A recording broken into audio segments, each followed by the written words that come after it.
Hello everyone, in this video I'll be showing you an OP Blasphemous Blade Faith build guide in Elden Ring. So this is in preparation for the Shadow of the Erdtree DLC coming out next week. Extremely excited for it, but I'm going to be covering a very powerful build. So first thing first, I guess going over the gear, we're obviously going to want the Blasphemous Blade plus 10 here. This is going to be a very powerful weapon, the best one in the game.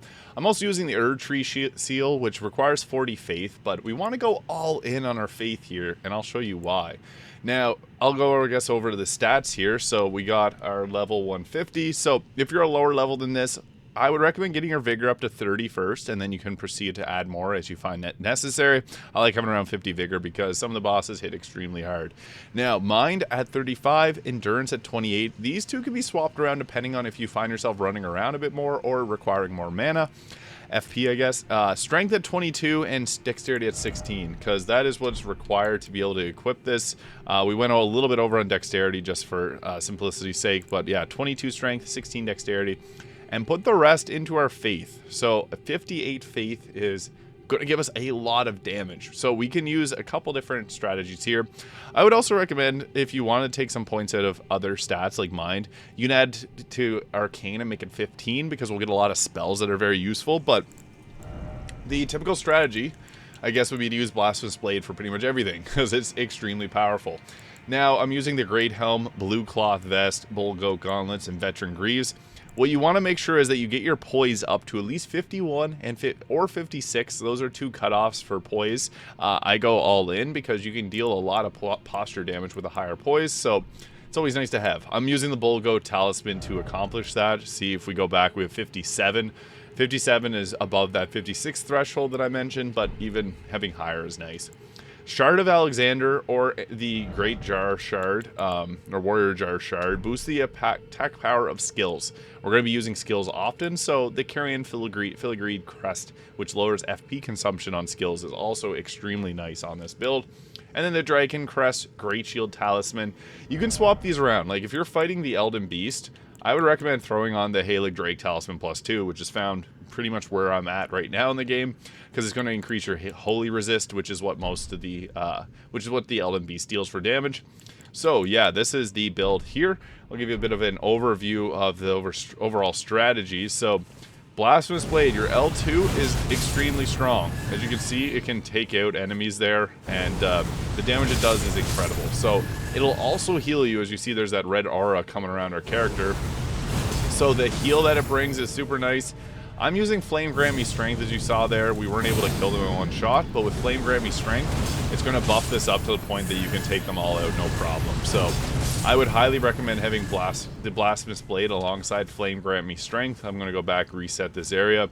Also, you can use the Blood Flame Blade, not on this weapon, but other weapons if you want to acquire a somewhat similar strategy. I guess I'll go over a few different spells at the end here, but I just want to show what makes this build so strong. So it's that Flame Grant Me Strength. I like having the Frenzy Burst here, so you can use this for a long-range spell. This is one of the longest range spells in the game. I didn't hit him, unfortunately, but we'll see what we can arrange here. There we go. So it is a really long-range spell. It will give you madness, though. But we got ourselves the Flame Grant Me Strength. I'm going to show you that we can completely obliterate these, because Flame Grant Me Strength increases our damage, and it increases our fire damage. So two sources of damage increase. It allows you to just take out enemies really easy. Unfortunately, that's not enough for us to beat them out, alright, but they got a decent bit of health, and we're still hitting them pretty hard. So even if you don't use the Blasphemous Blade's weapon art, this weapon is still really strong. Like, we're hitting for huge numbers there, because this scales off of faith. So being able to use different incantations makes this extremely powerful. But I'll show you now some of the skills that we can use with this to make this very powerful, because some of the incantations in this game are very useful. So we're going to go through them here. And I guess we'll take that one off.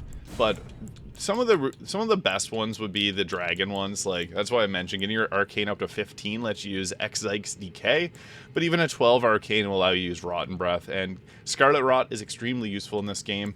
You can also use the Scarlet Aeonia if you beat Melania, so that's another option you can go with. And having your arcane at 15 lets you use Blood Flame Talons, and up to 16 lets you use Swarm of Flies for blood or bleed application, which is really nice. If you're not using Blasphemous Blade, Black Flame Blade is extremely useful. I even like Black Flame's protection, giving you the 55% increased damage negation, but this doesn't stack with Flame Grant Me Strength, so be mindful if you're using Flame Grant Me Strength, you can't stack them both. But even the Black Flame incantation is extremely useful against bosses because it deals percentage-based damage, so against things like the Elden Beast, you can do a ton of damage. Fortisak's Lightning Spear is great too. I also really like just the plain old Lightning Spear because it's a really large ranged attack. Now, also using the Blessing of the Erdtree, you can heal your team, or you can heal your Mimic tier, or if you're using Black Knife Tiche. These are extremely useful in the final fight because you can keep healing your summon and keep them alive the whole time. Golden Vow, super useful, increases attack and defense for self and allies. And then another one that I really like to add is when you're fighting the Elden Beast, take the Divine Lord's Fortification, because this will give you an increased 55% damage negation for holy damage. That allows you to take hits that would normally one-shot you, so it's a really useful one against that fight in particular. But using Black Flame's good because you can deal percent-based damage. It comes out really quickly like that, and as you can see, it's continuing to chip away his health there, so that percentage-based damage is huge because the higher the health that they have, the more damage it's going to do.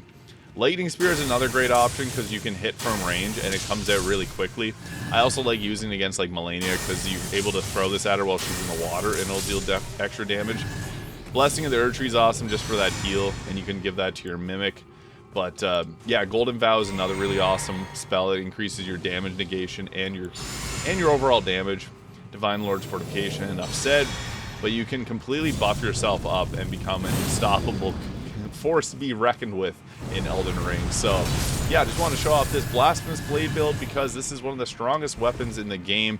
And yeah, let me know in the comments what you think of this weapon, because it definitely helps with the shadow. It'll definitely help the Shadow of the Erdtree, even if it seems like the Shadow of the Erdtree is going to have a lot of fire resistance because Mesmer's flames will probably, you know, not take fire damage. But this is the strongest weapon in the base game.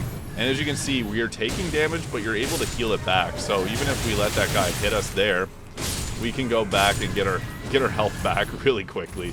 And this also works great against the Radagon section of the Elden Beast fight, because if you're fighting Radagon, you don't want to use up all your health potions early on in the game, so you can just take a bit more FP pots and focus on yourself healing using this attack. So you may have to play a little bit more defensive, but I didn't use any healing potions and I had like no health there, and we're back to full health. So yeah, the Blasphemous Blade in Elden Ring is extremely powerful, so I just want to cover this because it's one of the most fun weapons to use, and it can make the DLC a whole lot easier. So thank you so much for watching. If you found this video useful, please hit that subscribe button below, and I'll see you all in the next one. Thanks for watching.